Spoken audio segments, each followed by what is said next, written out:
अस्सलामु अलैकुम वरहमतुल्लाहि वबरकातुहू व मग़फ़िरतुहू। Welcome to Anglo Urdu high school English medium, standard 10th, subject English, unit 2, Nelson Mandela, A Long Walk to Freedom.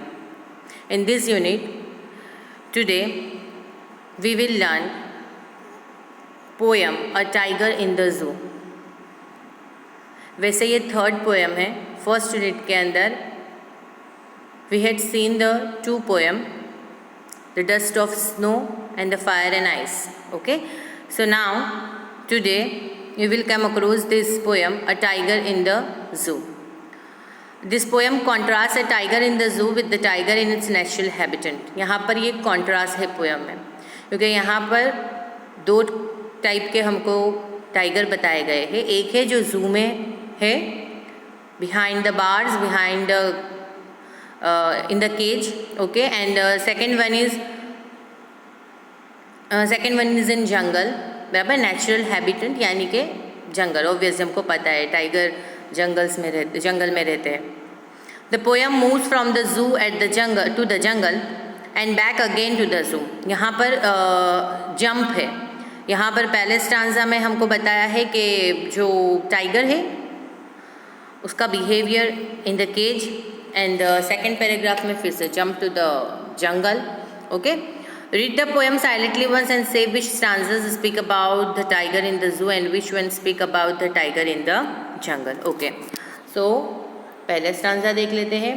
He stalks in his vivid stripes the few steps of his cage on pads of velvet quiet in his quiet rage. Okay, यहाँ पर he किसके लिए use हुआ है? For tiger. He stalks in his vivid strips. Vivid that means कि उसके जो पूरी बॉडी के ऊपर शाइनिंग स्ट्रिप्स होती है, हमें पता है टाइगर की, हमने देखा हुआ है टाइगर। ओके, सो जो विविड और शाइनिंग स्ट्रिप्स होती है उसके अंदर वो स्टॉक्स कर रहा है। स्टॉक्स कर रहा है यानी क्वाइटली मूव करना, ज़रा भी आवाज़ आए बगैर, कोई भी नॉइस करे बगैर साइलेंटली मूव करना। सो वो मूव कर रहा है इन हिज विविड स्ट्रिप्स, अपनी शाइनिंग जो उसकी जो बॉडी है उसके ऊपर जो स्ट्रिप्स है उसके अंदर। The few steps of his cage, stalks कर रहा है कहाँ पर? अपने केज में। ऐसे हम देखते हैं हमेशा के जब जू जाते हैं तो क्या कर रहा होता है, उसका छोटा सा केज होता है, उसमें इधर से उधर टहल रहा होता है, स्टॉक्स कर रहा होता है, बराबर, noiseless walking on pads of velvet quiet in his quiet rage. On pads of velvet quiet, okay, pads of velvet, pads of velvet यहाँ पर किसे बता गया है? उसके जो क्लोज है ना, उसके जो पंजे है, उसका नीचे का भाग जो है, नीचे का पोर्शन जो है वो लाइक बहुत सॉफ्ट होता है।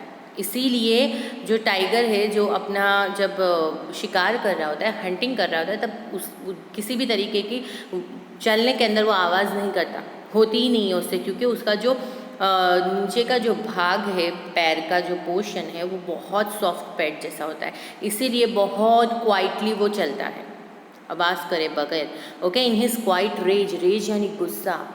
केज के अंदर जो टाइगर है उसके अंदर गुस्सा है, बट क्वाइट है, क्योंकि वो शो नहीं कर सकता यहाँ पर, क्योंकि वो केज में बंद है। He should be lurking in shadow, sliding through long grass near the waterhole where plump deer pass. उसे क्या करना चाहिए? अगर वो जू में नहीं और जंगल में होता तो वो क्या करता? So he should be lurking in shadow. Lurking यानी कि छुप जाना, शेडो के अंदर छुप जाता, sliding through the long grass, और वो जो बड़े बड़े ग्रास जो उगे हुए होते हैं फील्ड में, बराबर, फील्ड में जो ग्रास होते हैं वहाँ से वो साइलेंटली स्लाइड होता, पास होता, धीरे धीरे धीरे धीरे, छुपते छुपते छुपते, नियर द वाटर हॉल। और कहाँ पर होता वो? वाटर हॉल के पास में होता। ये लाइक हंटिंग किस तरीके से करते ना tiger. This scenario describes, okay, where plump deer pass, और वहाँ से ऐसा होता कि प्लम्प यानी मोटे ताज़े फैटी डियर जो है वो वहाँ से पास होते, और ये क्या करता? उसकी हंटिंग करता। यानी उसे कहाँ पर होना चाहिए था? जंगल में। किस तरीके से होना चाहिए था? तो किस तरीके से होना चाहिए? तो शेडो के अंदर छुपता छुपाता, वो जो बड़ी लॉन्ग ग्रास जो होती है फील्ड में, उसके अंदर से पास होता हुआ वो वाटर हॉल तक आता, और वहाँ पर प्लम्प डियर, फैटी डियर पास होते होते और वो क्या कर लेता, उनका हंटिंग कर लेता। He should be snarling around houses at the jungle's edge. Snarling that means के गुर्राना, दांत दिखाकर गुर्राना, तो वो तित दिखा के जो गुर्राना होता है ना, वो गुर्राता होता अभी कहाँ पर, at the jungle's edge, edge यानी किनारी, जंगल के किनार पे जहाँ से रेसिडेंशियल एरिया शुरू होता है, ह्यूमन बींग्स रहना शुरू करते हैं, वहाँ पर जाके ये लोगों को डराता गुर्राता अपने दांत बता कर। Bearing his white fangs his close, showing, bearing that means के बताना, शो करना, वाइट फैंग्स उसके दांत, एंड क्लोज उसके पंजे, टेरराइजिंग द विलेज, और पूरे गांव वालों को डराता। But he is locked in a concrete cell, his strength behind bars, stalking the length of his cage, ignoring visitors. But क्या हुआ है, वो यहाँ पर कंक्रीट सेल में लॉक कर दिया गया है, उसकी पूरी स्ट्रेंथ है, बार के पीछे भी जो टाइगर है, ओके, वो फुल स्ट्रेंथ है उसके अंदर, जिस तरीके से टाइगर की होती है, बट वो बार के पीछे है, केज में है, वो बंधा हुआ है, हेल्पलेस है अभी वो। Stalking the length of his cage, ignoring visitors, वो अभी केज में क्या कर रहा है, स्टॉकिंग, इधर से उधर स्टॉक कर रहा है, क्वाइटली घूम रहा है और विजिटर्स को इग्नोर कर रहा है। He hears the last voice at night the patrolling cars, और वो रात होती है जब सब में लास्ट आवाज़, सब में छिल्ली आवाज़ वो सुनता है पेट्रोलिंग कार्स की, जो यूजुअली जू के अंदर लास्ट में पुलिस जो पेट्रोलिंग कर रही होती है उसकी कार की आवाज़ सुनता है। And stairs with his brilliant eyes, और अपनी जो आपको पता है उसकी ये जो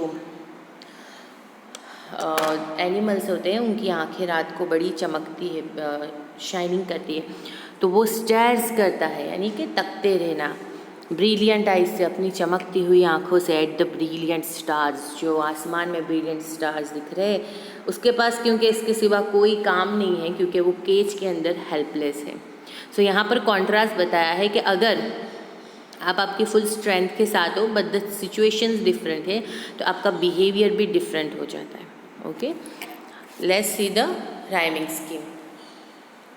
ओके, राइमिंग स्कीम देखेंगे। राइमिंग स्कीम में फर्स्ट है, he stalks in his vivid stripes, so यहाँ पर हम ए देंगे। ओके, एंड स्ट्रिप्स जैसा राइमिंग साउंड हमें कहीं पे नहीं दिख रहा है, cage, quiet and rage. Okay, so cage है उसको हम बी देंगे। ओके, पर केज के जैसा दूसरा हमें राइमिंग स्कीम दिख रही है rage, so cage and rage तो हमने बी दे दिया। And on pads of velvet quiet, अब क्वाइट जैसा कोई राइमिंग वर्ड्स है नहीं तो यहाँ पर सी देंगे। सो यहाँ पर राइमिंग स्कीम है A B C B, A B C B. Okay okay, अब देखेंगे इसके बाद वाला, he should be lurking in shadow, so यहाँ पर शेडो के लिए ए रखेंगे हम।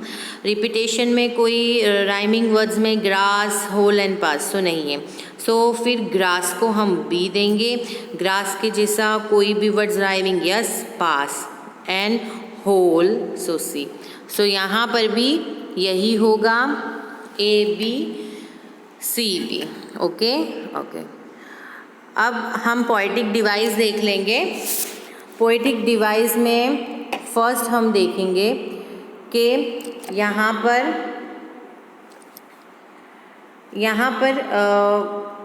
जो टाइगर है उसके लिए ही यूज़ किया हुआ है, सो ही यूज़ किया है, दैट्स वाई ये जो ही यूज़ किया है, यूजुअली हम जो एनिमल्स है उनके लिए इट यूज़ करते हैं, बट यहाँ पर ही यूज़ किया हुआ है, सो यहाँ पर पर्सोनिफिकेशन है।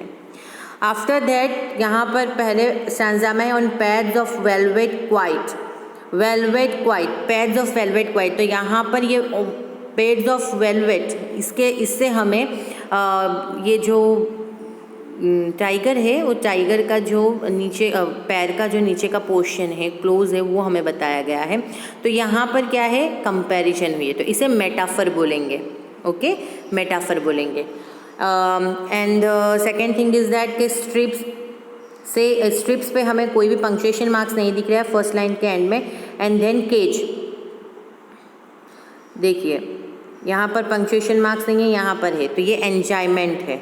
ओके, एंड आफ्टर दैट देखिए यहाँ पर क्वाइट और यहाँ पर क्वाइट, ये दोनों सेम आ रहा है, तो इसे रिपीटेशन बोला जाएगा। क्या बोला जाएगा? रिपीटेशन। ओके, सो बहुत सारे पोएटिक डिवाइस यहाँ पर है। इसी तरह आपको पता चलेगा कि यहाँ पर प्लम्प एंड पास है, तो ये एलिटरेशन हुआ, रिपीट हो रहा है।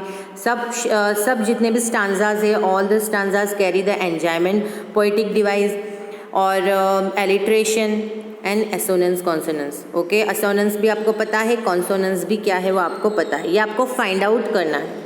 ओके, मैंने जितने थोड़े डिवाइस थे वो आपको बताए, अब जो कॉमन है वो आपको खुद फाइंड आउट करना है और वो हर पैराग्राफ में।